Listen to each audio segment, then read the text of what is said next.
here who wish to speak on behalf of the congressperson and on behalf of the community. But I'll say this lastly. If you listen very closely to the voicemail, he says, I will lynch your nigger ass, and I will lynch all of you niggers. So a threat on one of us is a threat on all of us. That's the way that we're taking this. So we want to say to the black community and to black men in general, unite, settle your differences, and be prepared to defend your community against all enemies, foreign and domestic. And I also want to say that we've got to get to the point where we stop calling these people racist. That makes them smile. When we call them white supremacists, they love that. I say, like my dear brother Philip Scott says, we have to call these people who it is that they really are. They are radical, Caucasian terrorists. And until this country deals with the radical Caucasian terrorists with the same kind of energy that they're trying to use to go after ISIS, we will always have this problem. At this time, I would like to bring before the podium the Southwest Regional Student Minister of the Nation of Islam, Minister Dr. Robert Muhammad. Let's give him a round of applause. In the name of Allah, the Beneficent and Merciful, I bear witness there is no God but Allah. I bear witness that Muhammad is his messenger. Assalamu alaikum means peace be unto you. I am Student Minister Dr. Robert Muhammad, and I stand with my brother Derek. We waited for all of those who said all lives matter to call a press conference. We waited for those Caucasians who say, we're not racist. We love everybody to call this press conference. We waited 10 days. It never happened. So God put it in our brother's heart to call us together, said we'd be here. I simply want to reiterate what Brother Derek said, and I want to make this point. What does he mean you're going to have a problem on your hands? He's better at sound bites than I am, so I'm going to give you some depth that you're going to cut out of this, but I'm going to put it on the record. You tell us and our children, get an education so you can get a job. We go to college, we get $60,000 in debt, we come out, we don't have a job. You tell us small business is the engine by which it drives America. Go and start a business. Go over to the bank and get your loan and pull yourself up by your own bootstraps, you lazy black people. We go to the bank. They won't give us a loan because you got all the boots that have all the straps. Then you tell us, well, you people need to register and go vote. And we go, we register, and we vote, and we put Al Green in office. He stands up, he says what we elected him to do in the well of the House of Representatives. And this is your response. What have you left us? The educational system, you're closing our schools. You don't have any job for us. You won't give us the resources to start our own businesses. And now the very people that we elect, you're trying to stop us from electing our own through voter suppression. And now the man that we elected, a man I've known for 30 years, has been my personal friend, who does not agree with everything that I believe, but yet still remains my friend, that is my congressman and my brother. Yes, you threaten his life? Well, the Quran says it like this. Retaliation is prescribed in the case of the slain. Go ahead. We are not being aggressive, we're being defensive. And we're saying to law enforcement and the powers to be, black people can't take it anymore. And you say, those radical Caucasian terrorists, that you're trying to start a race war like Dylann Roof did. No, you're not trying to start a race war. We've been in a race war for the last 500 years. What we're trying to do is end it. So I say on this day, it's fortuitous and it's divine that my brother called us together on this day for this press conference.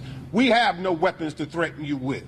You have arsenals of them waiting and hoping we will rise up.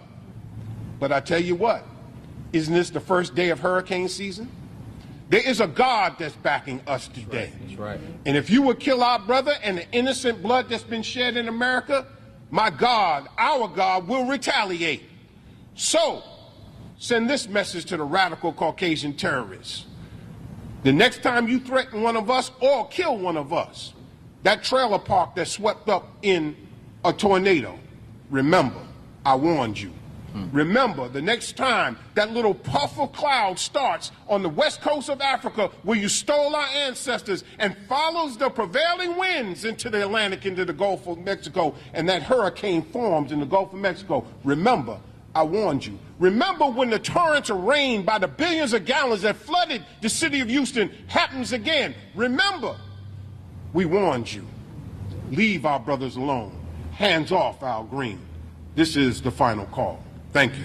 Assalamu alaikum. Yes. Thank you, Brother Rob. Repeat after me, brothers and sisters. Hands off. Hands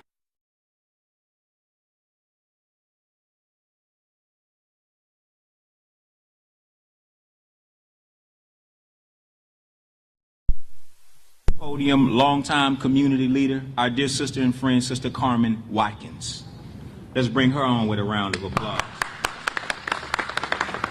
Good afternoon. I stand with my brothers and sisters today. I wear many hats, but what I want to say today is this: when you're silent in your pain, they will kill you and say you enjoyed it. When you're silent in your pain, they will kill you and say you enjoyed it. Whether you agree with the decision for impeachment or not, there is the responsibility, the challenge in our Constitution that calls for you to cry out. Yes, yes. To calls for you to question. That's right, sister. And that is what Congressman Green did as an elected official. That's right. It's also what we should do each and every day to our local government, to our state government, to our federal authorities. Our role as citizens is to question, not always to agree. That's right. That's right. So when we get threats, as the regional director for the NAACP, I've gotten many of them. As a local organizer, I've gotten many of them. And now as a congressman, he faces the same thing. But you have a right to question. You have the responsibility to cry out.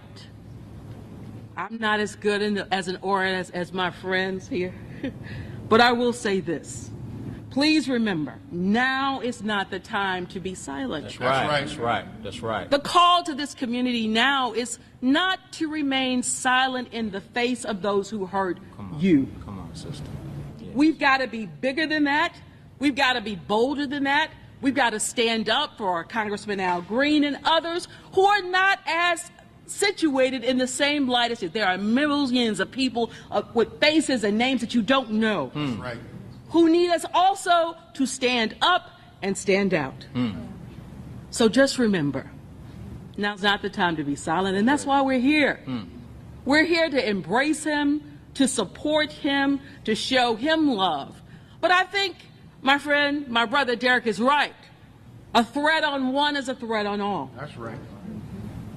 And so I leave you with, if you're silent in your plane, they will kill you and say you enjoyed it.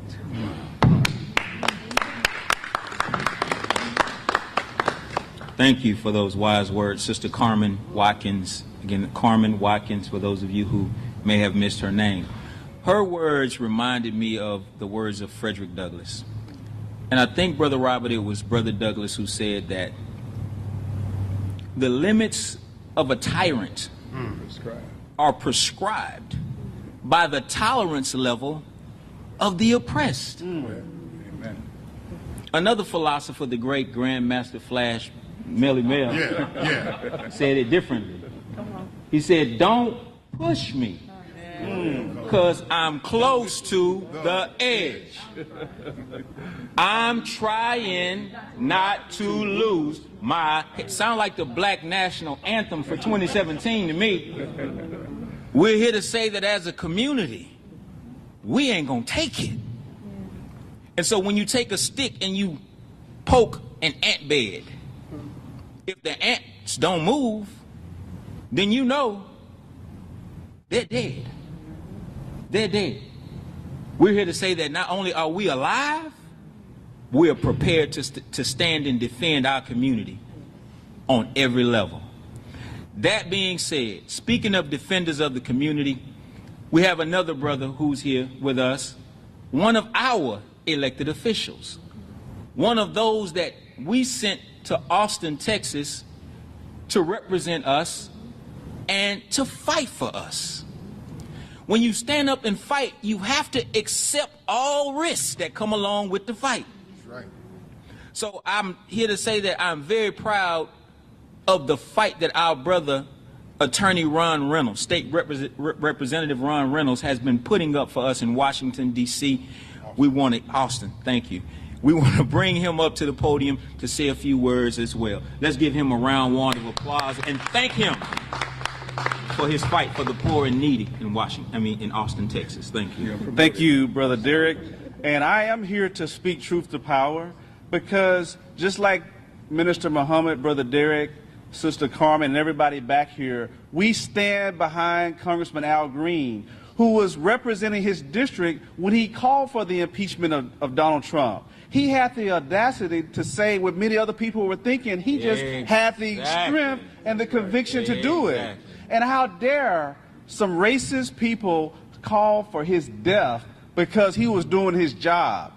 I didn't hear any of those people defending people when they were castrating President Barack Obama. They stood and cheered. Exactly. And how dare they now have the gauze to not and fully investigate. I'm here today as a state representative to stand behind the brothers that are here. As an elected official, we have to have the political courage to speak truth to power. We have to have the political courage to stand with those who are on the front line. Because, Brother Derek, as you know, when you're on the front line, you have a bull's eye on your back. Absolutely. And I'm willing to do that. I'm willing to say that we stand in solidarity behind Congressman Green. We want you to continue to, on the halls of Congress, to speak truth to power. We know that also Frederick Douglass said that power concedes nothing without a demand. It never has and it never will. And Congressman Green has demanded for the Congress to bring forth the impeachment of a president that has oppressed many African Americans, many minorities, many women. He wants to take this country back, I believe, to days of Jim Crow. He wants to take this country back to a time where African Americans didn't have many of the liberties that we have today. And so I, too, am of the opinion that Donald Trump should be impeached. He never should have been the president in the first place. That's right. And so we're going to stand here calling on law enforcement to do their due diligence. We just finished a session on Monday, Memorial Day in Austin. Many of you saw. Most minority lawmakers believe that it was the most racist legislative session that we've experienced ever. Okay? Many of my Republican conservative colleagues are emboldened now because of Donald Trump. And so where many people used to think certain thoughts, now they're actually articulating them. Right. You saw one of my colleagues, and I hate to even call him a colleague, but he is, Representative Matt Rinaldi out of Irvin, said to one of my Hispanic brothers that he would put a bullet to his head, when all of my Hispanic colleagues and I were doing was to encourage and to thank the protesters that were there. They had a constitutional right to be there. They were actually talking about the discriminatory SB 4 anti-immigration sanctuary cities bill. And because of that, you had some of those conservatives that were emboldened that they wanted to take their country back. They wanted to call for the death of one of my brothers in the legislature. So we cannot be silent, Carmen. We have to speak out.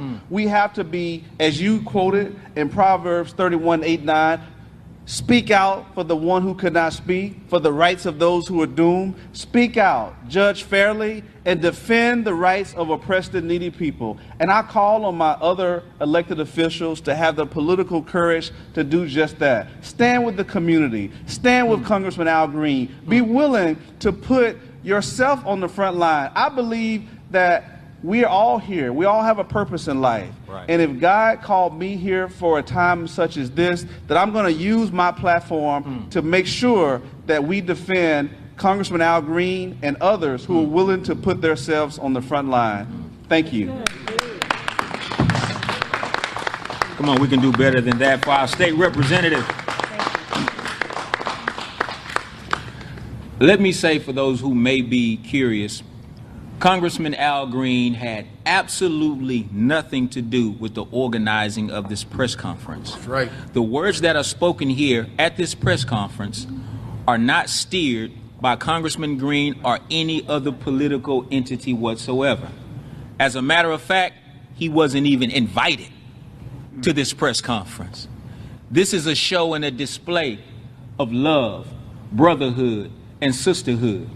And we want everybody else who stands in the gap for our community to know that the day that you are attacked, we function from the same principle.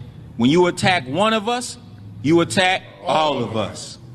So we not only stand here for Congressman Al Green, we stand here on the blood of Emmett Till. Yes.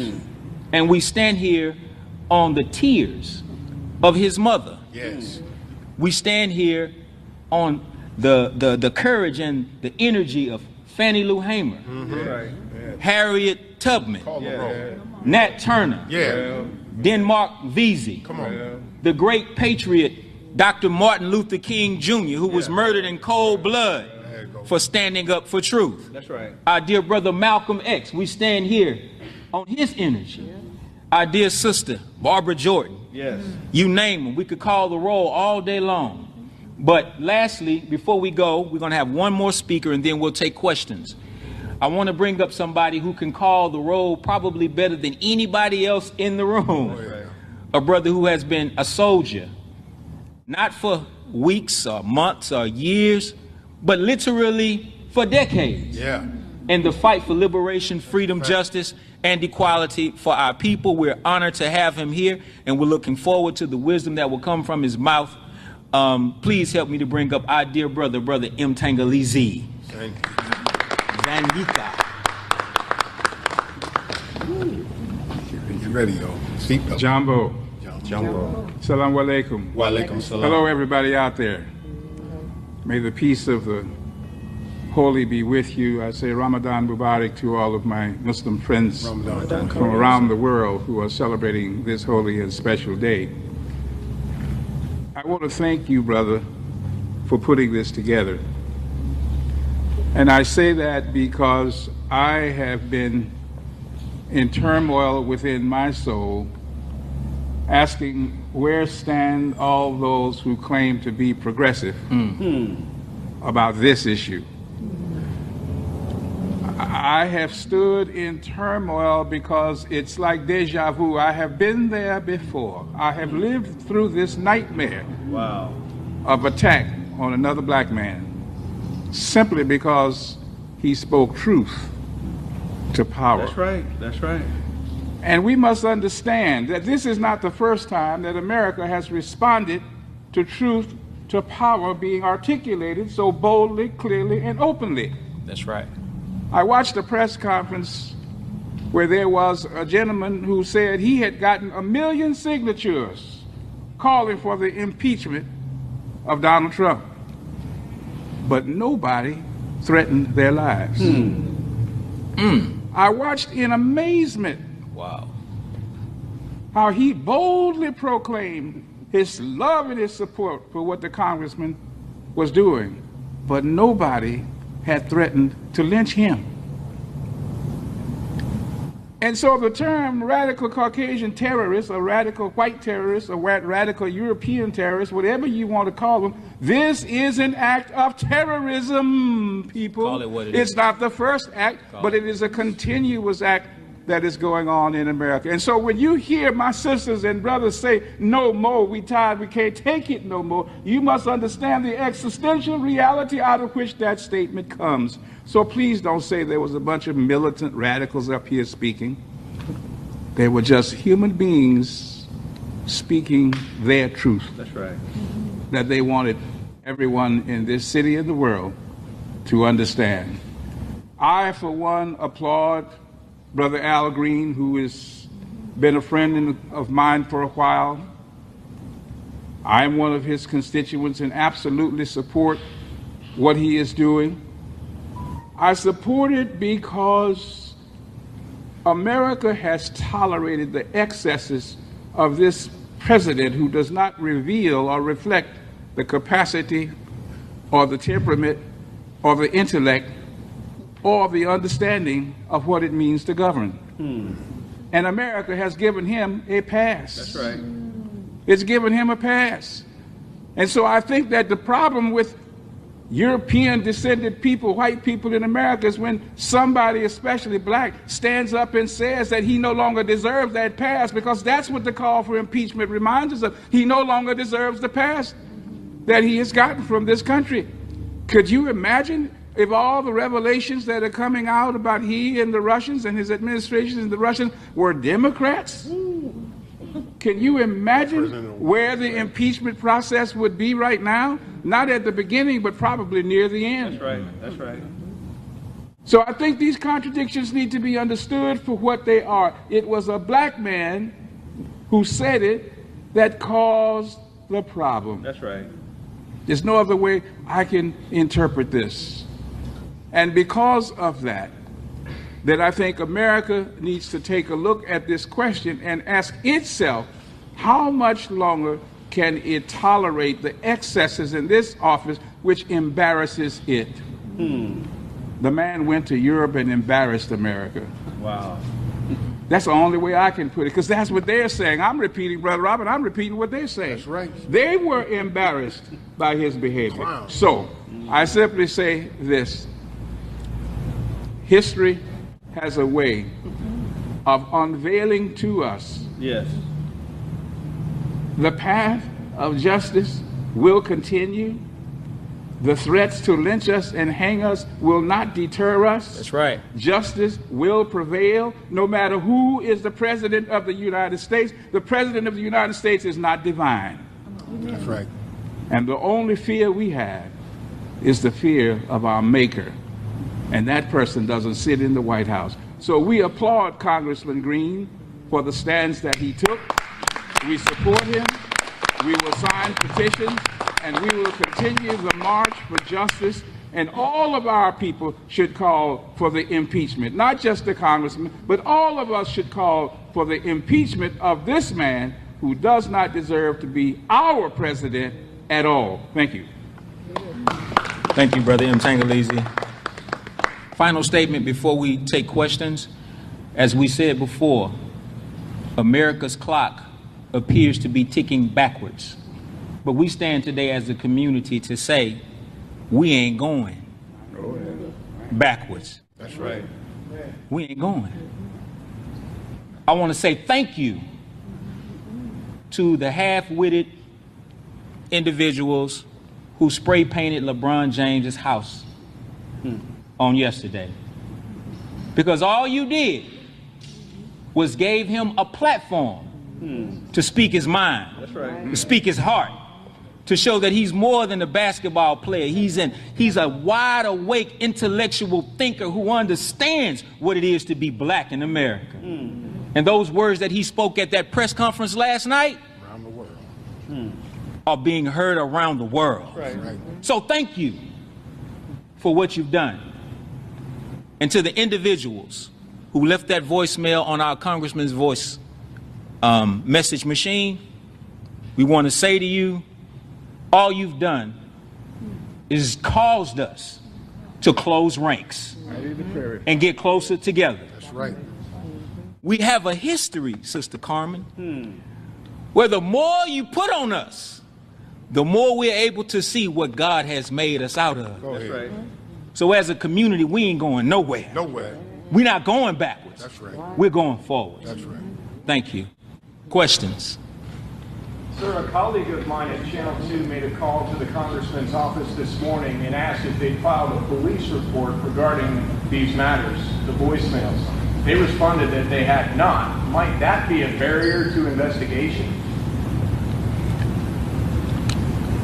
When it was made known that a U.S. congressperson received a voicemail where someone was threatening to hang him, to lynch him, especially in the climate that we're in right now in this country, the culture of intimidation in this country is alive and well. And these white supremacists, these radical Caucasian terrorists, they're not just threatening people, they're out here killing folks. The congressman should not have had to call law enforcement. Law enforcement should have been quick to call him. So whether a police report was filed or not, he is a U.S. congressperson, and we demand that you show him the same respect as you would a congressperson from any other community. There have been many cases like this where I believe a congressperson or a senator would probably believe that they wouldn't have to go down and file a police report. But if law enforcement is doing its job, then they should have come to him. Now, did Tom Brady go and file a police report when his jersey came up missing? Show me the police report that he filed. He didn't have to. You know why? Because he's Tom Brady. And they went all the way to Mexico I need to cat down. to find a football jersey. Football jersey. You mean to tell me you can't find out who threatened our congressperson with lynching? Afternoon that Law enforcement should have gone to him. Yes, sir. To that point, Houston police just told us within the past couple minutes that this would be a federal investigation, that this wouldn't be a local investigation. How do you respond to that? Because they say, hey, we heard you complain, but listen,